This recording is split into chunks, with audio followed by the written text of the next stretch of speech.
everyone, welcome back to another video from the Man Talks NRL SuperCoach. Today we are going through the round 7 trade targets / preview. This is a big week for trades with some key injuries to really important SuperCoach players, and there's a lot of different directions that a lot of coaches are going to go, so it's really important that we nail our trades this week. So let's get into the video, but before we do, we'd really appreciate a thumbs up, and please subscribe to the channel if you haven't already. My goal is still to get to 1,000 subscribers by State of Origin Game 1. You guys have been killing it so far, so really appreciate it. Let's get into the video. So the first question I think is about the fullbacks. Key injuries to Ryan Papenhuyzen, who I think is potentially at least out definitely for this week, potentially next week as well. What's looking like, the Storm have tweeted that potentially he won't be more than 2 weeks out of the game, but a lot of people are using this as an opportunity to potentially switch to other fullbacks.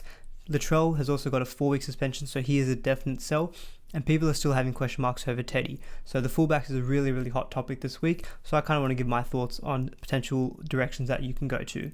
So firstly, with Latrell, I'll start with him. I think he's definitely a sell. 4 weeks out is too much money to leave, so he's a very simple sell. Papenhuyzen, in my opinion, is not as easy of a decision. I've seen a lot of people use this, and I think it's a valid argument. Papenhuyzen is almost $900,000. I believe he's got a break even of about 130. And if they suspect that he's out for 2 weeks, the fullback is a key position where a lot of points can be made. So a lot of people I see are switching Papenhuyzen to like your Tommy Turbo, your Pongers, even your Guthersons to an extent, banking the cash, which they're going to use to upgrade elsewhere in their team, and then bring in Papenhuyzen back into their team later down the line. My first reaction to Papenhuyzen being out was to hold, just given that I think the way that he's going with his goal kicking, he looks like he's going to be the number 1 fullback this season. I think he will personally overtake Tedesco this season in terms of SuperCoach point output. That goal kicking really does add to his his overall ceiling. So I'm loath to sell Papenhuyzen. Obviously, I want him to be in my team as much as I can because I really think he's going to be the best fullback option. But I do take merit in going down to like Tom Trbojevic or Kalen Ponga to an extent, banking the cash and using that to upgrade elsewhere in your team. I'm just very conscious of trades. I've only been able to save 1 trade so far this season, and while I do understand beginning of the season it is important to probably use your trades to kind of set up your team nicely so that for the rest of the season you can kind of just manage it through injuries and suspensions.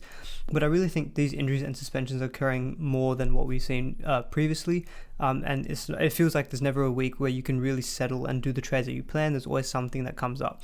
So for that reason, I think I potentially might be leaning towards holding Papenhuyzen, just purely because if it is just the week, then obviously I'll cop the hit. I've got enough coverage in my team, and I might just have to lose a little bit on the point side of things, but hopefully that extra trade that I can spare, from having to trade him out and then back in, hopefully I can use that down the line. But in terms of the fullback replacements, these are the kind of the key ones that I think to consider. I have excluded Latrell from this list given that he's going to be out for the next month, and I also haven't included Will Kennedy. I think he's been a very solid option for the Sharks, but in terms of the fullback, I think he's really low on the pecking order, so I haven't really wanted to consider him. But if you want to go super pod, you could go with him. I personally think that these 5 are just going to be a lot better options. So we'll start off with Tedesco. A lot of people are thinking about selling Tedesco. Look, I think with issues with Papenhuyzen and Latrell this week, I don't think Tedesco is a sell at this point. He does have that very high break even of 155, but I do like the Roosters games coming up as well. The Dragons, Knights, Eels and Cowboys. I think the Eels will be a tough game. Knights are looking better, and Dragons obviously do come up pretty big in the Anzac Day games. But I really think the inclusion of Sam Verrills to the Roosters attack is going to really help them. They have got a few forwards back with like Lindsay Collins. There is a bit of a doubt over Takiaho, but Victor Radley hasn't been suspended, so I think he's still a big in for the Roosters as well. So I think Tedesco is really going to profit out of a good dummy half. So I really think that Tedesco is a hold given the other kind of carnage that we've seen for the rest of the week. So Tedesco for me is going to be a hold. I might even captain him. It's been a couple of weeks and I'm feeling itchy to put the big C on James Tedesco. I think he's going to hopefully have a big game this week. So personally, I would not be selling Tedesco, but that's just my opinion. The next option I think that people might potentially go to if they're selling Latrell or Papenhuyzen, Tom Trbojevic. Obviously, we saw in his first game back, he's cracked a massive 116. He is currently owned by 1%, but I would fully expect that after this round, that number is a lot higher. The thing that appeals for him is both the draw and his price. He's 594k, which is really, really cheap for someone like Tom Trbojevic, who we know can crack to that 750, 800k mark. The next 4 games as well for Tom Trbojevic are very good. They've got the Tigers, Panthers, which is tough, but then they've got the Warriors and the Broncos. So that really is appealing. The downside with Tom Trbojevic is that he doesn't play in round 13, and he still potentially obviously could be in consideration for Origin. Now, he's only just coming back from injury, so whether or not he gets put into Origin will have to remain to be seen, but there is still about 6 or 7 weeks until then, and I think the preference will probably be that if he's fit and firing, that they would get him into the New South Wales team, probably most likely playing at centre. So that is something to consider, that if you do bring him in, he will miss some of those games. But I think Tommy Trbojevic, he's looking to be the most popular replacement for Latrell and Pappenhausen, and I can fully understand why.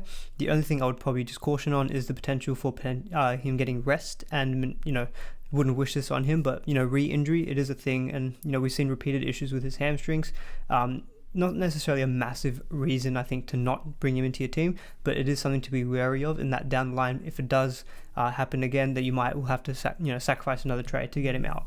He also could be a bigger chance of getting rests. Obviously Manly are really, really dependent on him, as we obviously saw against the Titans. So there is that potential that he might get more rests than, say, the average fullback. So that is potentially something to consider, but I think I completely validate the decision to bring him in this week. And I think, if I was more comfortable selling Pappenhausen, which, to be honest, I haven't fully made my decision on yet, I might end up trading Pappenhausen. And if I did, my likely replacement would probably be Tom Trbojevic. Next kind of fullback in contention is Kalyn Ponga.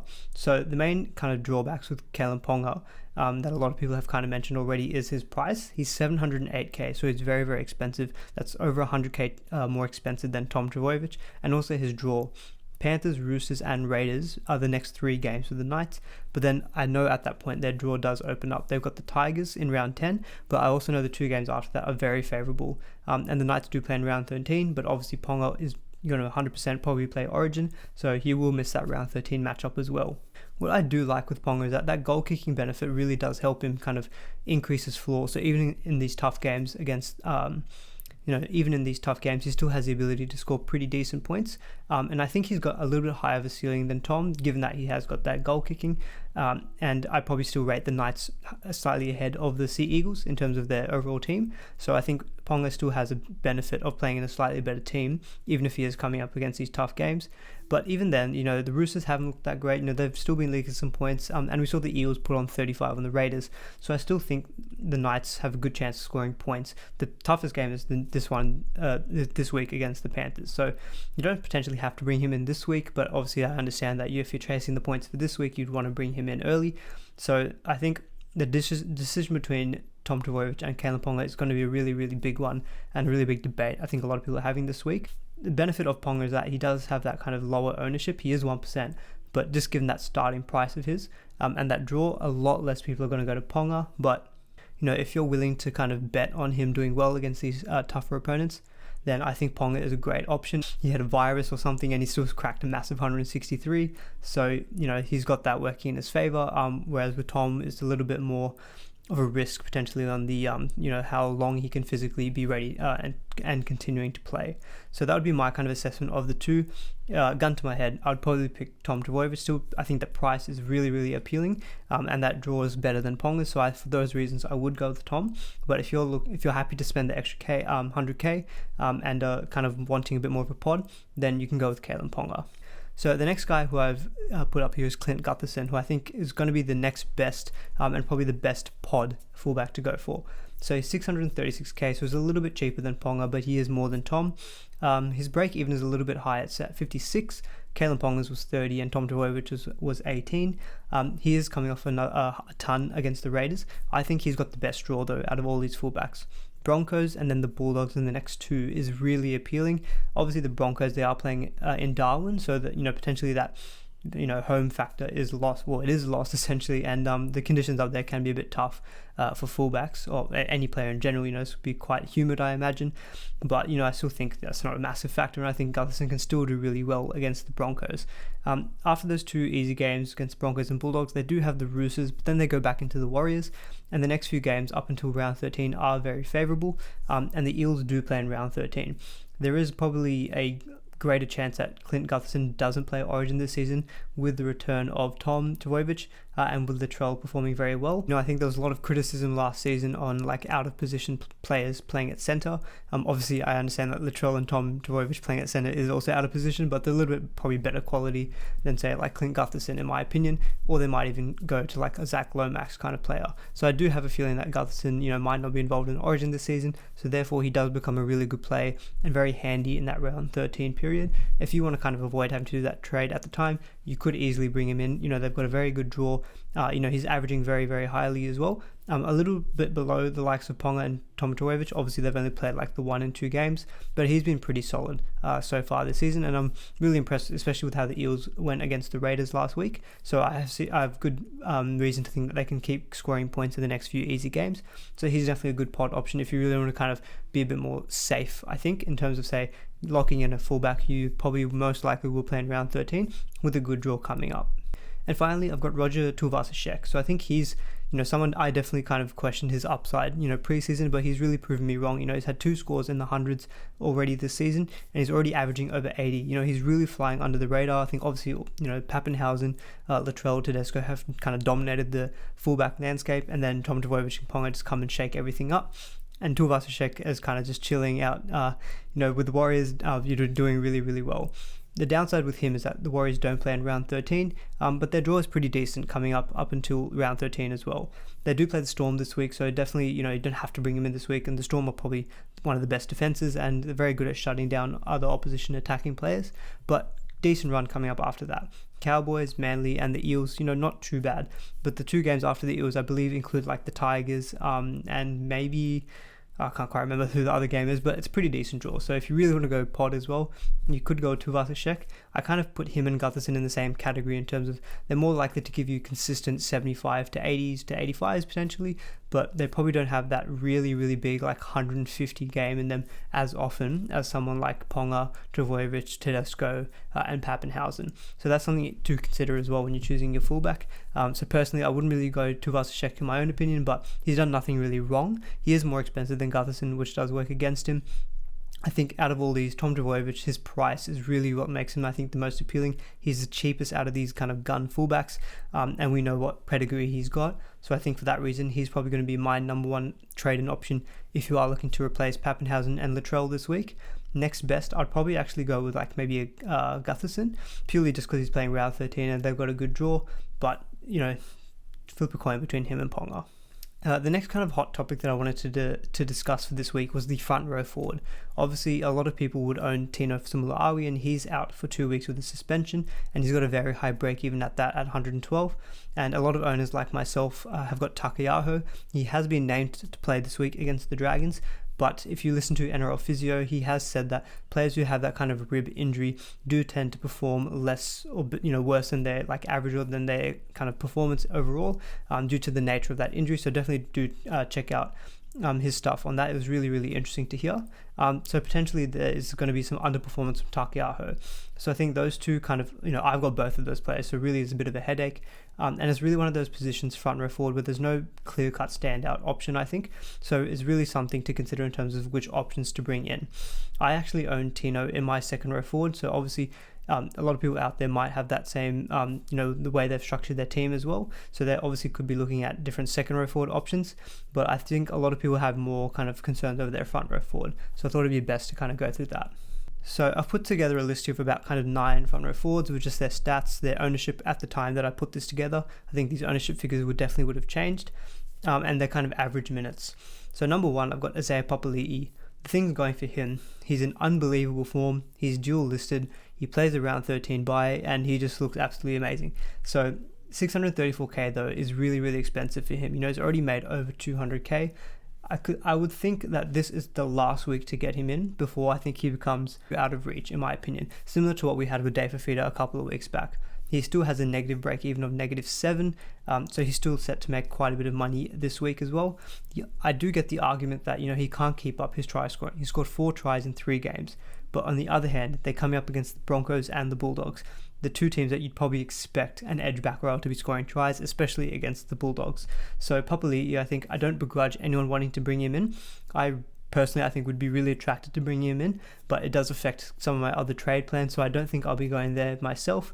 Hopefully he does come down in price and stops wanting to score tries so that it's a bit easier for us to get him in. He'd be a great pickup in that round 13 bye week because we definitely know he's going to be playing that. There's also that question mark over Ryan Madison, and when he comes back to the Eels, he has been named on the 21, but I do believe he's actually playing in the New South Wales Cup this week, which suggests that he's very close to actually returning in first grade, and then we really have to see what kind of impact that has on Papali'i, whether he goes straight back to the bench or potentially replaces Sean Lane on the other edge. Apparently what I've heard from Brad Arthur is that he prefers Papali'i coming and off the bench and playing in the middle. I think he actually mentioned he prefers him playing in the middle, which would suggest that he would come off the bench then. But even coming off the bench, he was still knocking out like 55 to 60s, which is still very, very handy, but it's not quite probably justified at that 630k price. If you're bought him at 400k, it's worth it. 634, I think, if you're looking at, say, in a replacement second rower, Tohu Harris is like 10k more expensive, and he is a much more consistent option who's probably going to give you 65 to 70 every week. So I think overall, I would say if your budget allows for it, and you really got no other issues in your team, I think go with Papali'i. If you kind of have other issues or your budget doesn't allow it, probably wouldn't go for him. But I think he definitely would look nice in your team. I'll put it that way. Next option, I've got Payne Haas. So we know that Payne Haas is probably going to be the number one front row forward, and he has been over the past few years. He hasn't really shown too much yet in terms of his output. He was averaging 63. He's averaging about 66 minutes, which is a little bit down from last season when I think he was averaging about 70, but he is also only just coming back. So I'm not really too kind of put off by his minutes. His output at the moment is averaging about 64 in base and power, which is kind of what we expect, but he's got a very high break even still of 97. So I don't think there's any big need to bring him into your team this week. I think he still has a little bit more cash to drop before picking him up. He also probably would play Origin in my opinion coming off the bench. So even though the Broncos do play round 13, he will miss that. But to be honest, I think if you're looking to just lock in a front row forward that you can just set and forget for the rest of the year, Payne Haas is the one to go for. If you're someone like me who really likes to just kind of bring in the guns as soon as you can, just so you don't have to you don't have to use trades in them later down the line, bringing someone like Payne Haas I think would be a really good inclusion. I don't think I'm going to be going there myself though this week. Luke Thompson is someone who's had a lot of interest. He's also dual listed at second row forward and front row forward, priced at 450k and very, very low owned. At the time I put this together, he was 2% owned. Decent average from him, 64 points. That does include his one game where he did score a try, but his average base and power, so taking out that try, is 61. So very, very similar output actually to like Payne Haas, and he's almost 200k cheaper. So he really is potentially offering good value. It also probably works in his favor that Jack Hetherington has been suspended and Josh Jackson is out with an injury. So he's been moved to prop, so potentially he might get more minutes, and he's probably the most experienced forward that they've got at the Bulldogs at the moment, so potentially you'd hope that his minutes might go up. He's averaging 53 minutes, but potentially he could get to maybe 55 to 60, and then that would mean he's offering really good value. So I think he's definitely a good trade-in. He probably doesn't, I wouldn't be banking on him scoring a try, every week. So I think you're really looking at kind of 60 to 65 from him, which is nothing to sneeze at. And to be honest, the front row forward position probably doesn't have that much upside anyway. So I don't really think it's a bad choice to bring in someone like Luke Thompson. Be wary that the Bulldogs don't play in round 13. So it is something to consider. So, if you're having a bit of a 50-50 between him and someone who does play in round 13, maybe I'd go with the round 13 playing guy.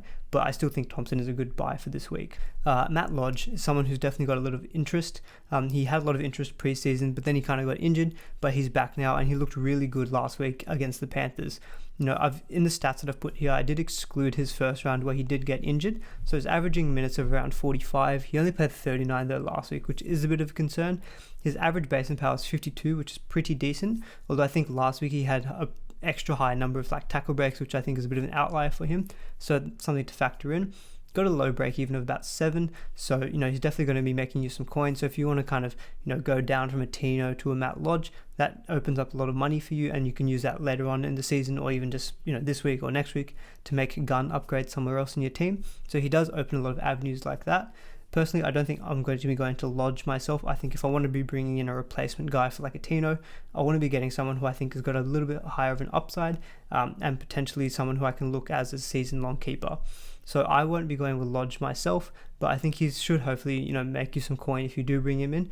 Could be a bit of a stepping stone, and he will play in round 13, which is very favorable for him as well. So the guy who I'm considering from the Broncos actually is Tevita Pangai.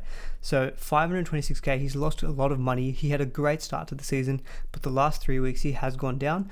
But I will note that was against tough opposition. They were versing the Souths, Penrith and Storm. The three teams probably have, the best ability to restrict points. He is coming up against the Eels, which is a tough game still, but the games actually start to open up for the Broncos, and hopefully that means for him, playing on an edge, more attacking stats.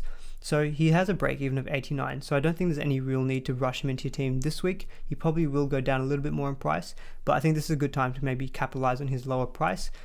He does have a little bit more upside than some of these other guys, and I do like that he's dual listed. So for example, I myself have been kind of weighing up Luke Thompson and Tevita Pangai. I think for me, the extra 70k to Tevita Pangai is probably worth it, given that he's probably just got a little bit more upside, and he does play in round 13, which really helps out when planning for those bye weeks. He probably won't play State of Origin as well. His minutes have been a little bit fluctuating. Obviously, he had that couple of weeks, or just that 1 week, I think, where he played off the bench.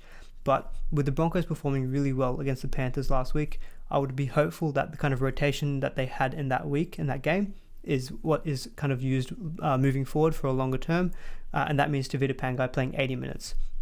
I think he only scored about 40 something in base on the edge, which is a bit of concern. He did score a try, which helped us bump up his score last week to the 60s.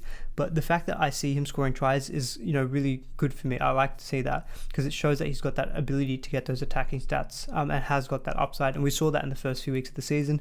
So I'm talking myself into getting Tevita Pangai. It is a bit of a risk. He's a bit of a hothead at times, but so far he hasn't done anything to kind of get himself into trouble, and he has been putting up some good scores in the early parts of the season. So he's definitely a pod player who I'm looking to bring in for Tino this week, and he does allow for some other trades this week in my side. James Fisher-Harris, a bit of a less sexy kind of front row forward replacement. I think he's also dual listed, plays in round 13. He's averaging 64, so he's very solid as he always is, with a base and power of about 60.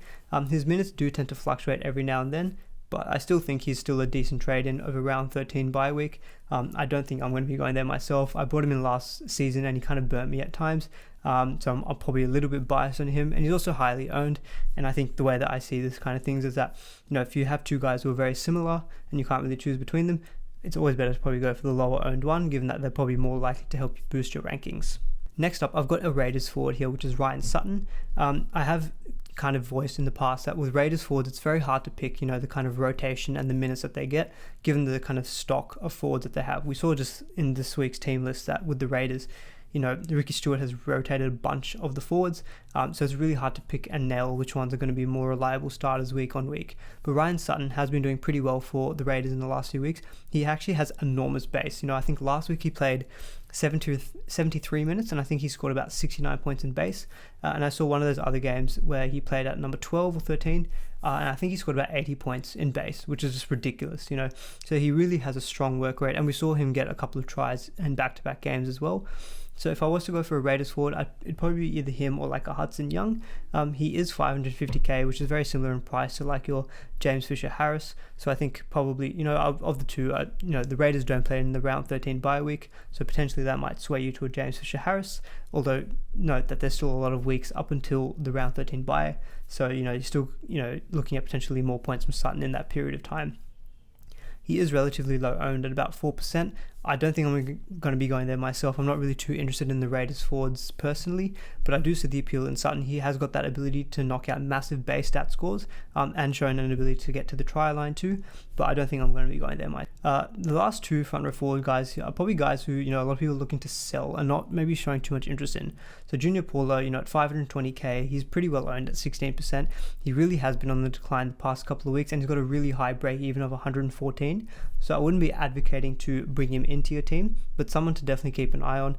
He does obviously potentially play Origin for New South Wales, which does work against him if you're looking at a more long-term move, but definitely something to keep an eye on. With the Eels' good draw coming up, potentially keep an eye on that break even. If it starts to dip and he looks like he's bottomed out in price, he could be a good sneaky pickup in your front row forwards. He might, he probably maybe even get to like a 460k mark, and then he'd be really, really cheap. And hopefully with more ability to get attacking stats in the easier games coming up for the Eels, he could be a very sneaky pickup. And finally, you've got David Klemmer, 526k. He's owned by about 11%. He has gone off the boil the past couple of weeks as well.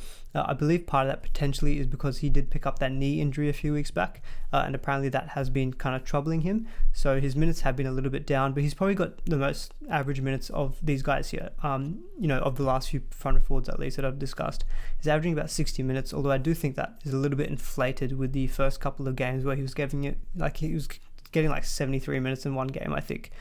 His break-even is also very high, 106, so I'd probably take the same approach with your Junior Paulos. Wait for him to hopefully keep dropping in price, and you can pick him up at his bottom, and then he potentially is a good hold up until the round 13 period where the Knights do play, and I don't think he's really going to get a look in for Origin. That's why I haven't included Dan Safidi, who I do think will play at Origin. Clemmer obviously has been there in the past, and I think the front row forwards probably for New South Wales, I don't expect to change too much. Dan Safidi, Junior Paulo, sorry, I can't remember top of my head, like Payne Haas. I don't think Clemmer is potentially going to get a look in. So I think he does become a good front row forward buy if you're looking at covering for round 13, but I wouldn't probably do it this week. So looking at all those options, I think for me, myself, the front row forward position really doesn't offer that much upside. So I think if you can pick anyone who does have upside, I think it's going to be a big benefit. So I'm looking at like a Tavita Pangai, your Isaiah Papali'is, but obviously Papali'i has his own risks. I mean, every player has his own risks. Luke Thompson is probably good if you just want to save kind of 60 points and get a little bit more coin out of him. So he could be a good value proposition. I think if you're looking for your set and forget guy, get in your Payne Haas and just stick with it. I think if you're looking for the upside, go with Pangai and Isaiah Papali'i. I think those are the four that I'd probably prioritize. And if you're looking for a more cut price option, who hopefully you can get a little bit more money making ability out of, I'd go for a Matt Lodge. So what I'll do now is I'll quickly just go through the break-evens of every team. So with the Broncos and their break-evens, I think there's really no notable kind of pickups. I think there are definitely some sells. Jordan Ricky, I think he's still named on the bench, so he's got a really high break-even of 77 coming off the bench. Don't expect him to meet it, so he's a sell. Tessie New still hasn't been named, he's still playing somewhere in reserve grade, so he won't go up and down in value for you, so you could still potentially hold him this week. But the way that I saw the way that I saw the Broncos perform last week, I wouldn't expect the backline to be changing at all. And Katoni Staggs is probably coming back soon into the mix, and that probably means that Tessie New is even more unlikely to come back, so he's still a long-term going to be a sell. And Payne Haas, who's probably the only other player I'm really considering, maybe your Matt Lodge, but with Payne Haas, I've kind of given my thoughts already on him. On the Bulldog side, there is, some guys who've got low break-evens like a Jake Averillo, but Luke Thompson is also in there with a break-even of 17, and I've kind of given my thoughts on him as well. I think he'll offer a decent value proposition at front row forward or even second row forward. He's got that dual position benefit, but the Bulldogs don't play round 13, which really does work against them. With the Cowboys, the only real players I'm kind of considering is Val Holmes. He's been looking really good at actually the last few weeks. He's got a massive 95 last week, and I think he probably is going to be a top 5 or 6 centre wing this season. Unfortunately, the Cowboys don't play in round 13, and he will miss games in Origin. But the Cowboys' run of games up until round 13 is actually pretty good. It's a bit up and down actually, but I think he's shown an ability to get a lot of points and playing at fullback and goal kicking. That's what we wanted to see out of Val Holmes to begin the season. But he's playing there now, and he's got a break-even of 50, so it is manageable. I don't think you have to prioritize trading him in this week, but definitely someone to keep an eye on in the next couple of weeks. On the Dragon side, I think the main guy that people would be considering would be Zach Lomax. I gave a lot of thoughts on him in my last week video when I was going through the round 13 playing centres. I still think he's got one more week where he can drop in price. He's got a break even of 72. So at the very minimum, I think he'll probably hold his value unless he goes for a big score this week. So I think he's still safe to keep an eye on for one more week. But coming up against the Roosters, pretty good defense. So I think it's okay to wait the one more week. But next week is probably a good week to target bringing him into your team. And Jack Bird is someone I've seen mentioned a few times. I think at that kind of price range at centre wing, there's probably not too many other better options. You can maybe look at Jack Bird. Someone's asked me about Ruben Garrick, who I did, when I told him, I said, probably not too appealing, but I thought about it a little bit more, and I think the goal kicking and the return of Tommy Turbo hopefully does help out Ruben Garrick, so he could be a decent option around that price range. And also Jesse Ramian at the Sharks, who do have a few tough games coming up, but after that, they have got a much more favourable run of games. So Jack Bird, I think, is going to be a decent option at his price range. For me, I probably just won't be going there myself. I'll probably be looking to prioritise more, proven guys like your Zach Lomaxes, your David Nofalumas. With the Eels, Papali'i, I think, I've mentioned here that the ship may have sailed, but I think this is probably going to be the last week to get him in. And he does have that benching risk. but I've already kind of touched on him. And Madison, I don't know if anyone's still holding Madison. He potentially might come back, but I think at this point, if you still hold him, just sell him. Who knows when he's coming back? And I think there's just too many other options around at the time to have that much amount of money just sitting on your bench. And Junior Paulo, I just mentioned him in my front row forward section about waiting on him to drop down in price. I think if you own him, it is very tempting to sell. Potentially I would hold, given that I don't think the front row forward options are great at the moment. And if you sell, you're going to lose that money on him. Obviously if you hold him, you won't. So I potentially would just keep him. These easy games, he might jack some attacking stats. So I could understand the sell, but I would also be hoping to maybe just hold him and hope that he comes good again. On the Knights, Kalyn Ponga is going to be the main talking point. I've already kind of touched on him. Connor Watson, I think people are going to be looking definitely, if not this week, next week, as to when they should trade him in for like a Jake Simpkin. It's probably going to be next week. I think a lot of people might do it just to kind of get ahead of the curve and play Simpkin this week, which is fine. The thing with Watson, I guess, is that they do play in round 13, which is a big plus. So I think if you do want to make that move, I would probably say next week, but I'm actually looking at potentially not doing Watson for Simpkin. I actually might do Schuster, which does sound a bit controversial given how good Schuster is going, but Watson is going just as good as well. So I think that's definitely something I need to think about more, I think, in the next week or so. And Barnett, I think a lot of people were thinking about selling him to get to Dave Fafita. I think after that game, I think a lot of people are going to be looking to either bring him in or just hold him. And I agree, he's definitely a hold. That good relationship with Kalyn Ponga should hopefully mean some attacking stats for Barnett. On the Panther side, I don't think there's too many things to talk about. One thing I will mention though is apparently there's some late mail that Kurt Capewell actually moved to the centres this week, given Momorowski's been suspended. Fortunately for us, the Panthers do play the first game on the Thursday, so we've got the team list available up until that point. I still think if he's named at centres, definitely still hold him, but it's not ideal, and I think that just makes him going to be a sell over in the next few weeks. Capewell's probably going to play Origin too, so he won't even benefit from playing in round 13, so I think he's definitely not going to be a long-term hold, and if he is moved to centre, that probably does accelerate that. And Matt Burton, still not sure what his role is going to be with Momorowski moving out, whether that means, potentially Brett Naden comes in, although I doubt that. Tyra May moves to the centre or Burton moves to right centre. I think it also just depends on when Dylan Edwards returns to the backline for the Panthers, which potentially could be this week as well. So definitely keep an eye on the late mail. And Staines, I think, look, if you have the ability to upgrade him to an Ofaluma without any other issues in your team, I would do it. But I think he's still an okay hold, given that they play around 13. But I'm not going to try to play him or try to even guess as to when he goes good. Just keep him on the bench, and hopefully if he does get the points, at least take solace in that he'll make me some money. At the Rabbitohs, I think the main talking points here are probably Cody Walker. I think no Latrell means that Cody Walker might really benefit in the next month of games. The games coming up for the Rabbitohs are pretty tough, but we have seen that Cody Walker can do really well in the tough games. So I don't think I'd be advocating any kind of move from, say, like a Walker to a Luai, which looks really tempting. I think Cody Walker is still a very good hold, and if you've got him in your team, there's absolutely no reason to sell him, in my opinion. So I think potentially he might even be playing at fullback, but I think that was potentially, the word was that he was training at fullback, but I feel like that's probably more just as cover, potentially if there's any injuries in the back line. But you never know, he could slot straight in there and, Benji Marshall goes to 5'8", but we'll have to wait and see on that. And Cam Murray, I think I've got him as saying, do we sell Murray? But I think I've voiced in the past that if you've got him, just hold him and hope for those attacking stats, which he finally got last week. So I still think, if you've got him, that hopefully that big score is now going to be in his rolling average. So hopefully his price can start to increase again. He's got a break even of 36, so I would expect that to happen. On the Raiders, I've kind of mentioned me not wanting to kind of choose which Raiders forwards to go for. Ryan James being included on the starting lineup this week is a big plus. He's got a break even of 11, so hopefully we should see some more cash rises out of him. He potentially might be the one who makes way for me for Josh Curran if he looks like a set cheapie for next week. Haven't made that decision yet, but hopefully Ryan James will still make some more money for us moving forward. And as I mentioned, with the Raiders forwards, it's very, very hard to predict them, so I'm not going to try to bother. And Ryan James is probably going to be the only one that I'm going for. If you've got Josh Hodgson, he's obviously out with an injury, I think for maybe 1 to 2 weeks, but I still would think he's a sell, even if he was fit. On the Rooster side, I've already kind of given my thoughts on Teddy. I don't think he's a sell, and I think you should definitely hold him. One person I do want to mention though is Tupanua. He's gone down in price.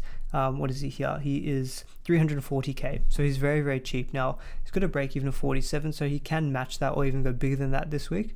As I mentioned, I think the return of Verrills to the Roosters lineup is really, really big for them, and hopefully we should see, with Sam Walker being in the team a little bit more often, hopefully they've been able to help kind of develop those combinations. So hopefully Sam Walker can aid Tupanua's attacking stats to what we saw Kiri had with him to begin the season. So he, I think, is a very, very sneaky kind of pod pickup in the second row forward who might be being overlooked. If you wanted to kind of bolster up your fourth second row forward spot, I would probably advocate bringing in Tupanua. He's got that low price, and the Roosters' upcoming games are pretty good. On the Sea Eagle side, I think the main talking point here is Tom Tavorovich, so I won't go any more into him. As I mentioned just then, Josh Schuster, he might be a regrettable sell for me next week. I think a lot of people are going to have that dilemma. They might have Connor Watson and Josh Schuster. Which one makes way for Simpkin? Because Simpkin is probably looking like a must-have cheapie potentially next week. It's a really tough decision because Schuster and Watson have given no reason to sell them. They've performed really, really well. Schuster probably has got more money in him. The thing with him is that he doesn't play in round 13, which is a bit of a downside for him, whereas Connor Watson does. So, selling Schuster to Simpkin, who will play in round 13 as well, gets you that extra number, which can really help. And Simpkin and Schuster, average-wise, they might not be too dissimilar. And Schuster's made his money, so, hopefully you can just cash that out, get to Simpkin, get another cheapie in. So Schuster's the way that I'm looking at the moment, but he's still got a -8 break even. So he's definitely looking to make money this week and probably next week as well. But we might just not be able to get the full cash rise out of him. But if you want to go to Watson to Simpkin instead, that's still an okay trade as well. I do like actually having Watson in the team just for that dual flexibility that he offers. It can come really handy down the line too. Whereas Schuster's only a 5'8", so if you do trade Watson, you are losing that potential benefit. On the Sharks, again, not too many options. I think that draw coming up is pretty tough. Will Kennedy, he might be a good fullback pod option, but as I mentioned, I think there are like 5-6 other guys who are ahead of him in the pecking order, so I don't think I'm going to be going there myself. Teague Wilton, who has been moved to the back row again this week with Wade Graham still out of the side. I think anyone who doesn't have him, you've kind of missed the boat. He's made quite a bit of money now at this point. He's got a break even of 19, so he's probably going to go up again, and he's already 373k, so I wouldn't be advocating buying him in. But if you do own him, he's still a very good hold, and good on you. That's a very good play. Not someone I really particularly considered, and looking back, I probably should have. Next up, we got the Storm. I think Pappenhausen, I've kind of given my thoughts on whether to sell him or not. I've listed here that in 1 week, if it's just a 1 week injury, no. If it's 2 weeks or more, then yes. It actually might be even looking like it's 2 weeks, but yeah, honestly, I'm still really, really undecided on what I'm going to do this week with Pappenhausen. So yeah, if you guys don't already follow me on Twitter, I'm posting a lot of thoughts there on what I should do. So yeah, definitely follow that, and I'll probably give my final thoughts on that on Thursday. George Jennings, a bit of a sneaky kind of pod. He's gone up in quite a bit in price. He's 530k, so he probably is a bit too expensive to invest in at this point in time. But Branko Lee has had a setback, and he potentially might be out for another few weeks. So George Jennings looks to have nailed that spot down for at least another month. The Storm do play in round 13, but whether or not Jennings is playing in round 13 with Branko Lee potentially might coming back in that time, we'll have to wait and see. So I think the ship has sailed on Jennings, but I just kind of want to point out that he's done really well for anyone who did pick him up. And Harry Grant, when do we get Harry Grant? Look, I think Harry Grant, the thing with him is that we really want to see him play, I think, a full 80 minutes before getting him in. Obviously, we know what damage he can do in a short amount of time. But for me, I kind of want to see him playing the 80 minutes because he's so expensive, 633k.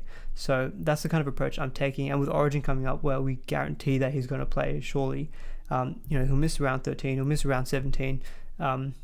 So that's definitely something that I'm keeping in mind. So he's potentially a pick up after the Origin period, but I can understand someone going for him early just to kind of bank on those points that surely he's going to get.